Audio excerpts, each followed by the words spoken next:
Halo rekan semua, selamat datang kembali di channel Pertanian Terpadu.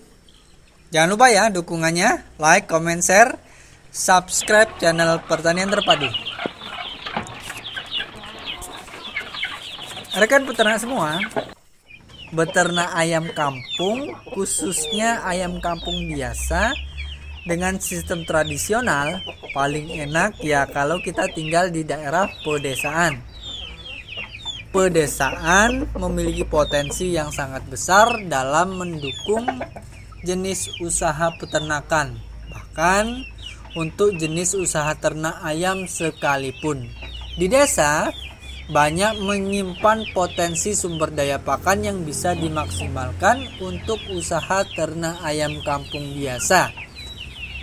Maka sangat rugi kalau kita tinggal di desa tetapi tidak memiliki hewan peliharaan apapun, bahkan ayam pun tidak punya. Itu sangat rugi.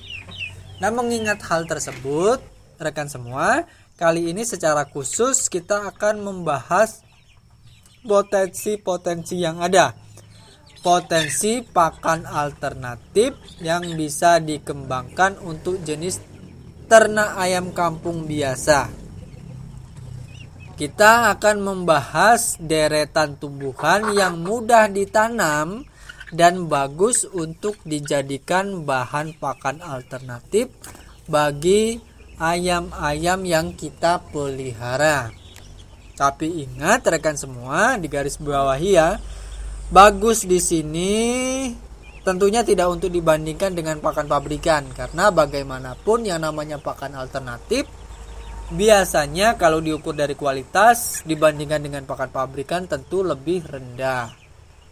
Nah, apa saja sih tumbuhan yang berpotensi untuk dijadikan pakan alternatif yang bagus?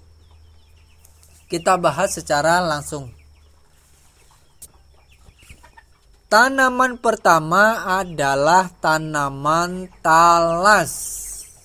Talas ini bisa dijadikan bahan pakan alternatif, terutama yang dimanfaatkan adalah batangnya. Batang talas bisa kita cacah kecil lalu kita rebus atau difermentasi, dicampur dengan bahan lain baru dijadikan pakan ayam. Kenapa tanaman talas? Untuk diketahui rekan semua, tanaman talas ini bisa dijadikan sumber pakan alternatif bagi peternak ayam tradisional, khususnya untuk ayam kampung biasa. Alasannya, tanaman ini cukup mudah untuk dikembangkan, untuk ditanam, mudah tumbuh dan bisa ditanam di sela-sela tanaman lain yang rindang sekalipun. Untuk dapat memiliki stok bahan pakan ayam, peternak bisa menanam tanaman talas ini di lahan-lahan yang tidak produktif, misalnya di sekitaran rumah atau di sela-sela tanaman lain. Pokoknya ditempatkan dimanapun umumnya bisa, bahkan yang rindang sekalipun. Maka dari itu, saya dalam peternak ayam telah menjadikan tanaman talas ini sebagai salah satu bahan pakan yang saya sediakan di rumah. Kemudian tanaman kedua adalah umbi jalar. Daun umbi jalar bisa kita manfaatkan sebagai bahan pakan ayam. Peternak bisa mengambil daun umbi jalar mulai dari tangkainya, kemudian mencincangnya, merebus, lalu bisa dicampurkan dengan bahan lain. Sebagai stok bahan pakan, umbi jalar ini bisa ditanam tumpang sari dengan tanaman talas atau dengan tanaman lainnya, seperti juga misalnya tanaman talas, umbi jalar ini juga mudah dibudidayakan dan bisa ditanam di tempat-tempat atau tanah yang rindang sekalipun. Jadi intinya kalau misalnya kita mau memanfaatkan umbi jalar, kita bisa menanamnya di lokasi-lokasi yang tidak terlalu bisa dipotensikan. Nah, seperti itu. Selain itu, tanaman umbi jalar ini juga bisa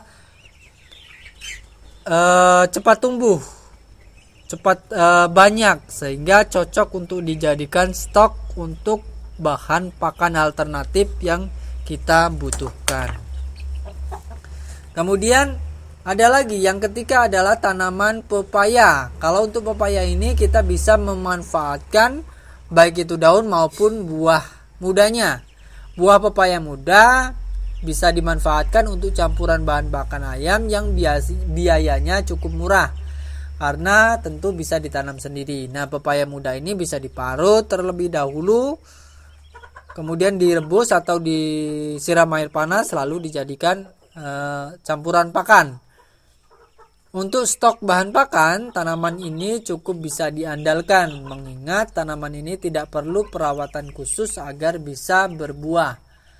Peternak bisa memanfaatkan sela-sela lahan yang tidak dipakai untuk menanam pohon pepaya. Nantinya, selain untuk kebutuhan sendiri, sisa buahnya bisa dimanfaatkan sebagai tambahan campuran pakan, sehingga pakan yang dibuat bisa lebih bervariasi lagi, dan yang terpenting bisa lebih murah. Selanjutnya rekan semua, selain talas, umbi jalar dan juga pepaya, masih ada tanaman lain yang juga cukup potensial untuk dijadikan bahan pakan alternatif kalau kita tinggal di desa. Tanaman tersebut adalah bayam. Nah, tanaman bayam ini sangat mudah untuk dikembangkan, sangat mudah untuk berkembang. Untuk membudidayakan tanaman bayam, tanam saja satu pohon bayam dan biarkan sampai berbunga. Nanti setelah tanaman tersebut berbunga, mati, tua, berikutnya di sekitar tanaman tadi biasanya akan tumbuh banyak sekali anakan-anakan bayam. Asiknya lagi, dibiarkan begitu saja tanaman ini juga akan berkembang sendiri.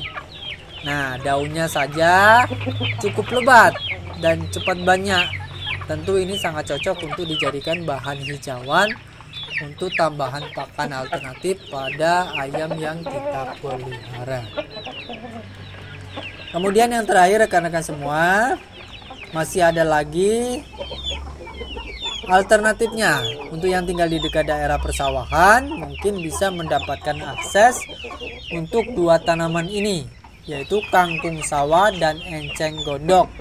Dua jenis tanaman ini juga bisa dimanfaatkan untuk bahan pakan alternatif. Cara pemanfaatannya hampir sama, dicincang, direbus, dicampur bahan lain, baru dijadikan pakan. Kalau untuk enceng gondok sudah dikenal banyak dimanfaatkan oleh peternak entok sebagai bahan pakan alternatif. Nah, bagaimana? Cukup lumayan ya kalau kita memiliki akses bahan pakan tersebut, bisa menurunkan biaya produksi dan tentunya diharapkan bisa meningkatkan potensi penghasilan di peternakan yang kita kelola. Nah, itulah tadi rekan-rekan semua, saya berharap dengan pemaparan ini rekan-rekan peternak semua, peternak kecil, peternak tradisional, khususnya yang memelihara jenis ayam kampung biasa, bisa lebih memaksimalkan lagi potensi-potensi yang ada di sekitar kita. Dengan begitu nanti hasil ternaknya bisa lebih maksimal lagi. Itu saja, terima kasih telah mengikuti video saya sampai selesai. Mohon maaf kalau dalam penyampaiannya kurang berkenan. Sampai bertemu pada video selanjutnya.